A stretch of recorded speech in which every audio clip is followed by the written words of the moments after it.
大家好，歡迎大家參與今次嘅市民論壇啊！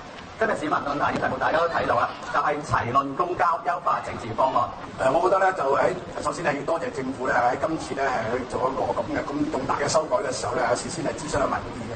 因為呢方面嚟講咧，好明顯就係話係大家個人嘅事嘅話咧，係應該係趁機會咧喺未成事之前咧，大家將自己嘅意見講出嚟，唔好等到將來咧成咗事之後咧，就先有新來新去咁樣。咁我諗咧呢方面嚟講咧，我哋要多謝政府嘅美意嘅。但係都睇到一樣嘢，就話我哋而家見到一個統計，就澳門而家巴士咧個數量咧係所有車輛入邊咧佔嘅百分比係好細嘅，但係咧佢要承擔起咧係50% 以上嘅澳門嘅市民咧嗰個交通嘅需求，即係話大家覺得佢好重要。而的士數量咁樣上下，但佢只能夠咧承擔咧係幾個% 嘅乘客嘅需求啫。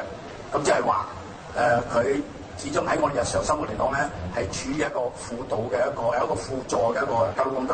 嗱，呢就話希望有點對點嘅服務啦，咁樣點對點，其實一個講出嚟一個點對點服務，當然係好有效，即係最好就坐的士嘅啦。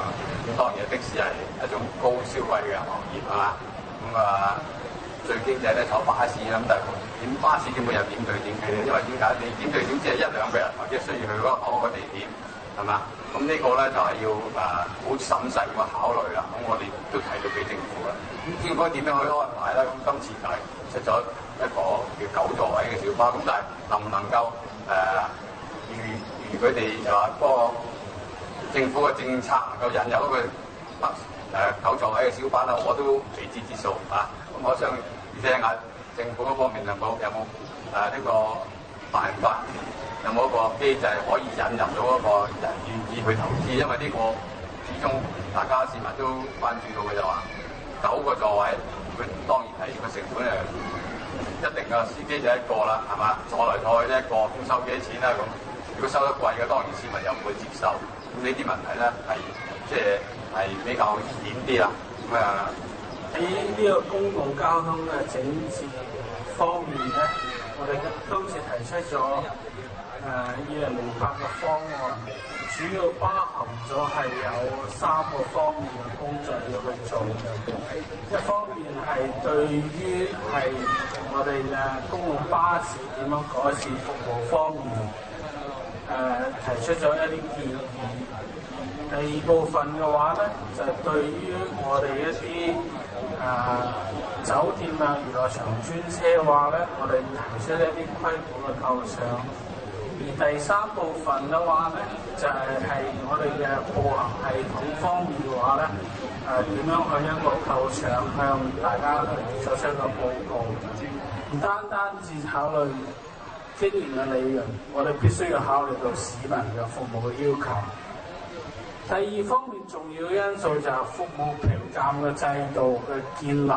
服務評鑑制度嘅建立咧，就話現時有好多對於服務方面嘅一個訴求，我哋只係聽到投訴，勸喻改善。咁將來嘅話，我哋希望通過成立一個評核嘅委員會，對於巴士嘅服務有一個具體嘅數字化嘅，或者係一個客觀嘅一啲條件啦，去定一啲評核嘅制度。而呢啲評核制度咧，會引申住對佢嘅巴士嘅公司係採取一路獎勵啊，或者懲罰嘅一個措施嘅。答到，喂，真係我唔巴士搭的士冇我乜嘢，肯定的㗎。先生，你知唔知啊？巴士的士接唔到啊？你知唔知？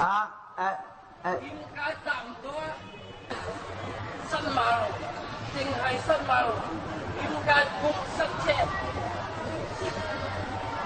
？9座位巴士我係唔贊成嘅，因為而家你睇到咧，就算各位嘉賓話我哋澳門唔係太過咁擠塞，但係我始終都係覺得9座位巴士無論喺營運啊、人力啊、資源嗰一個問題方面講。我覺得係唔實際嘅，所以今次咧政府咧呢個整治方案嚟講咧，我只覺得一樣嘢就話，似乎咧係嗰個本末有少少同我哋嘅要求有少少唔同。因為點解咧？我認為路線優化咧係最重要嘅。點解啊？因為而家咧，我哋發覺到好多路線係重疊，好多路線係好迂迴，你搭好耐車都未到目的地，或者根本冇個地方係俾你咧係由呢度搭巴士去到嗰笪地方，就好似流浮發子機。所以我哋市民而家最緊張咧就話：喂，點解我哋解決我哋最近而家嘅交通困境先？咁梁金泉先生去講一個就係優化嘅路線嗰個想法，其實我覺得都有少少同金水先生講嘅差唔多，即係嗰個路線究竟係合唔合理、完唔完善，同埋亦都提出咗，其實如果嗰個路線優化咗之後咧，其實應該可以即時見效嘅，反而喺嗰個車嘅數量啊，的士唔一定話去增加去做，或者甚至可能連嗰個營運嘅形式都唔需要轉變，只需要兩間公司去將個車嘅路線優化咗去。咁其實正如